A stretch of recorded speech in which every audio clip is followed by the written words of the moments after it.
The air hung heavy over Grayson Plantation that humid summer of 1847, the Louisiana sun beating down on rows of cotton that stretched toward a horizon blurred by heat and misery. Thomas Grayson, the only son of the plantation's iron-fisted master, Ezekiel Grayson, moved through the fields with a restlessness that set him apart from the other overseers. At 23, he was tall and broad-shouldered, his sharp features softened only by the flicker of something unspoken in his gray eyes. The slaves working under his watch whispered about him. Some called him kind, others a traitor for not breaking their backs harder. But none knew the secret that gnawed at his soul, a secret that would soon drench the plantation in blood. Before we dive deeper into this chilling tale, hit the subscribe button and comment below. Let us know from which state and time you are watching. Eliza was the reason. She was 19, her skin a deep ebony that gleamed with sweat as she bent over the cotton rows, her hands calloused from years of toil. Her eyes, though, held a fire that no whip could extinguish, and it was that fire that had drawn Thomas to her. It began months earlier, a stolen glance during a harvest moon when the overseer's attention drifted. He'd slipped her an extra piece of cornbread, their fingers brushing for the briefest moment, and from there, a bond grew in the shadows. They met in the dead of night, beneath the gnarled branches of an old oak tree that stood like a sentinel at the edge of the fields. There, away from the watchful eyes of the big house, they spoke of dreams, freedom for her, a life together for them both. It was a dangerous fantasy, one that could cost them everything. Ezekiel Grayson, a man whose face was etched with the cruelty of decades, ruled the plantation with an unyielding hand. His wealth came from the sweat and suffering of over 100 souls, and he guarded it with a possessive ferocity.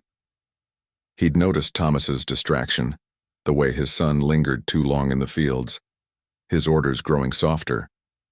One evening, as the sun dipped below the horizon, Ezekiel summoned Thomas to the study, a room lined with dark wood and the stench of tobacco. "You're soft, boy," he growled, his voice like gravel. "I see it in your eyes. You think you can play savior to those animals out there? I'll not have it." Thomas clenched his fists, but said nothing. Yet the seed of rebellion had been planted. The truth came out weeks later, on a night when a storm raged across the delta. Eliza, trembling but resolute, had confided in Thomas that she was pregnant. The child was his, a fact that filled him with both terror and a fierce determination. They couldn't hide it forever. Her condition would soon show, and Ezekiel would not tolerate a bastard heir born of a slave. That same night, Ezekiel caught them. He'd followed Thomas, his suspicions hardened into certainty, and found them beneath the oak, Eliza's head resting against Thomas's chest as rain soaked them both. The old man's rage was a thunderclap. "You disgrace me," he roared, seizing Eliza by the arm. "She's mine to sell, and sell her I will, to the highest bidder in Mississippi." Thomas lunged, his love for Eliza overriding his fear. "You'll not touch her," he shouted, but Ezekiel was stronger, his years of brutality lending him power. He dragged Eliza toward the house, threatening to have her whipped until she miscarried. Something snapped in Thomas then, a red haze of fury and desperation. He grabbed a fireplace poker from the study, its iron cold against his palm, and followed his father into the storm. The confrontation was brief, but brutal. Ezekiel turned, sneering, and Thomas struck. The first blow landed on the old man's shoulder, the second on his skull. Ezekiel crumpled, blood mixing with the mud, his final breath a gurgle lost to the wind. The plantation fell into a stunned silence after that. The slaves, who had watched from the shadows, helped Thomas bury the body beneath the oak tree, their loyalty to him a fragile thread woven from shared suffering. They covered the grave with roots and soil, praying the secret would hold. But the weight of the act pressed on Thomas. He knew the law would hang him if discovered, yet his mind was on Eliza and the child she carried.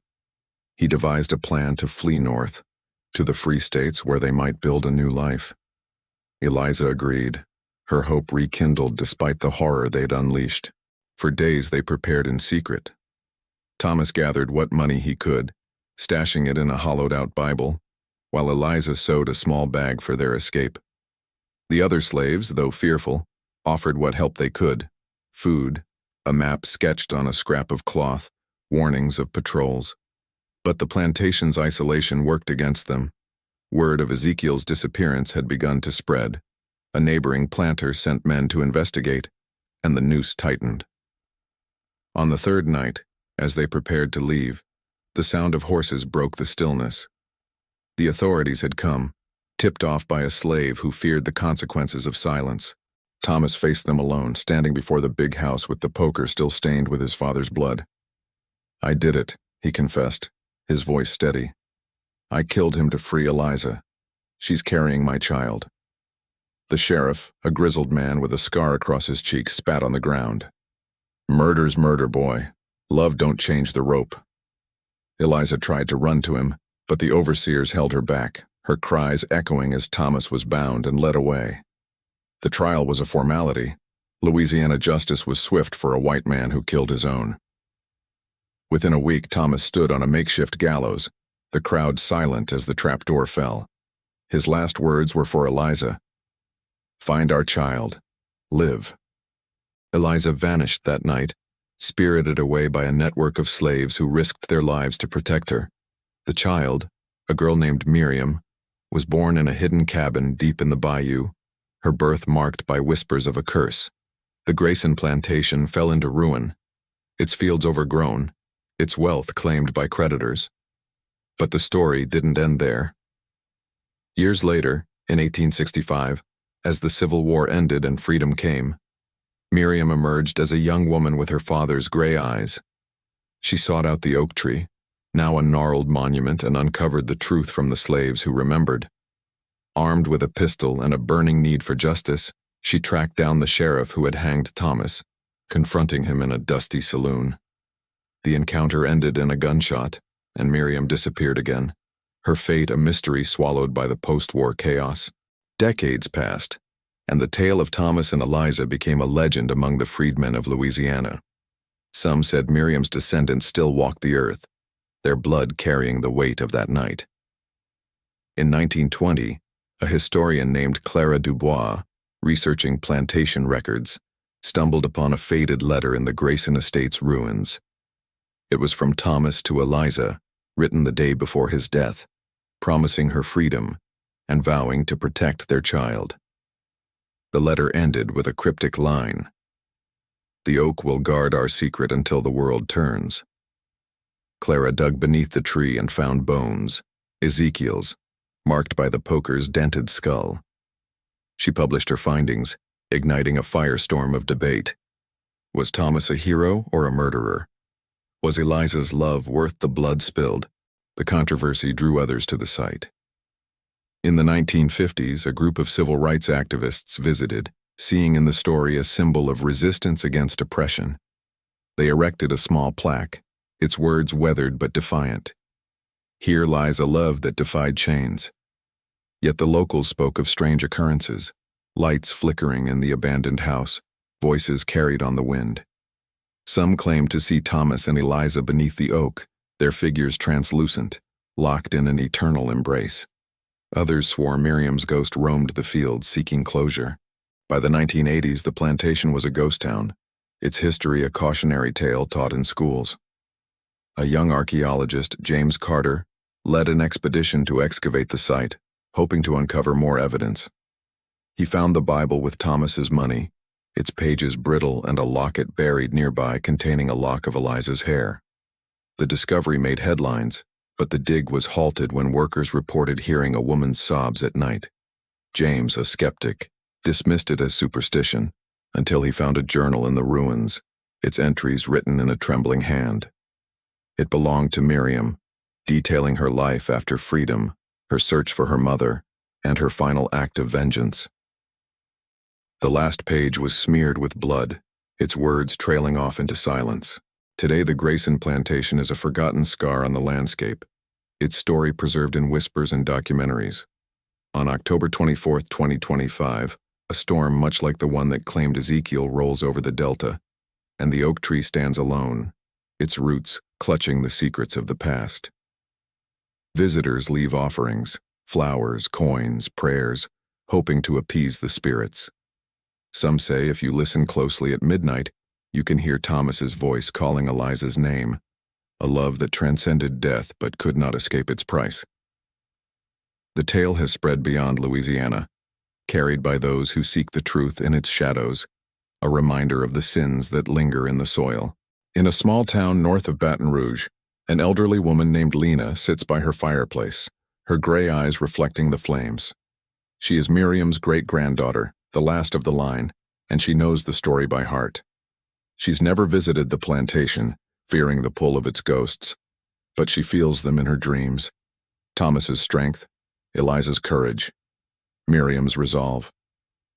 Lena keeps a locket like the one found by James, passed down through generations, its hair a silent testament. She wonders if the world will ever understand the cost of their love, the murders it birthed, the families it shattered. The story doesn't end with Lena. Her grandson, Marcus, a historian in his 30s, has begun researching the Grayson legacy, driven by a curiosity he can't explain. He's found old newspapers, slave manifests, even a photograph of Thomas and Eliza taken secretly by a sympathetic worker. The image shows them standing close, their faces blurred but their bond undeniable. Marcus plans to write a book, to give voice to the silenced, but he's haunted by a recurring dream, standing beneath the oak watching a woman with gray eyes approach. Is it Miriam, or a warning from the past? As Marcus digs deeper, he uncovers a letter from 1866 addressed to Eliza but never delivered. It's from a freedman who claimed to have seen her in Ohio, living under a new name with a daughter who resembled Thomas. The trail grows cold there, but Marcus believes she survived, her love for Thomas sustaining her through the years. He visits the plantation in the fall of 2025, the air thick with the scent of decay and memory.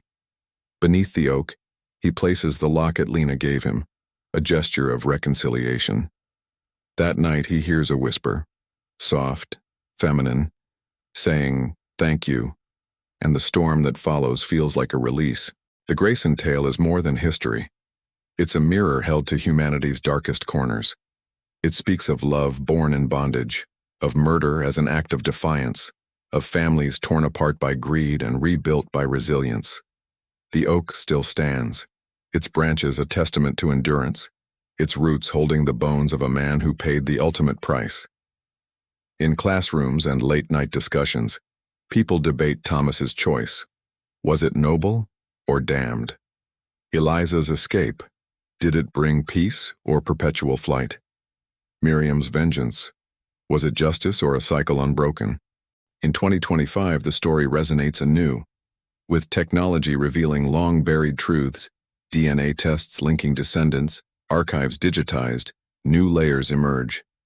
A genealogist in Atlanta traces Marcus's line to a woman named Elizabeth Carter, born free in 1870, her mother's origins a mystery solved by that Ohio letter. The connection to Eliza is tentative but tantalizing, suggesting a lineage that survived against all odds. Marcus shares this with Lena, who weeps, feeling the weight of her ancestors' struggles lift slightly, yet the plantation remains a place of unease. Hikers report cold spots, photographers capture orbs in their shots, and locals avoid it after dark. The spirits, it seems, are not at rest. Some say Thomas and Eliza wait for their child's forgiveness, others that Miriam guards the site, her pistol still warm. The truth lies in the silence between the stories, in the spaces where history and myth blur. On this October night, as the wind howls, the oak creaks, and the past whispers, the legacy of Grayson Plantation endures, a liturgy of fear, love, and the unyielding human spirit. Marcus returns home, his mind racing with questions. He records his findings, uploads them to a blog, and waits for responses. Comments pour in, people from Texas, California, even overseas, sharing their own family tales of slavery and survival. One viewer from Georgia writes of a great-grandmother who spoke of a tall man hanged for love. Another from Alabama mentions a locket found in an attic. The story spreads, a viral thread connecting the living to the lost. Marcus realizes he's not just a historian, but a bridge, his work keeping the memory alive. Lena, inspired, begins sharing her own stories with a local church group, her voice steady despite her years.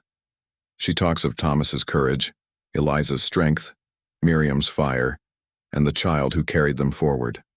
The group records her, preserving her words for future generations. In doing so, they create a new narrative, one of healing, not just horror. The Grayson legacy, once a curse, becomes a call to remember, to learn, to atone. As the year ends, the plantation site is proposed for a memorial, a place to honor the enslaved and their descendants. Marcus testifies at a community meeting, his voice breaking as he reads from Miriam's journal. The vote passes, and plans begin for a garden, a plaque, a space for reflection. The oak will remain, its roots undisturbed, a living witness to the past. On the dedication day, Lena attends, placing flowers at the base, her gray eyes wet with tears. She feels a presence, her family, whole at last. The story of Grayson Plantation doesn't close with a neat ending. It evolves, carried by those who seek its lessons.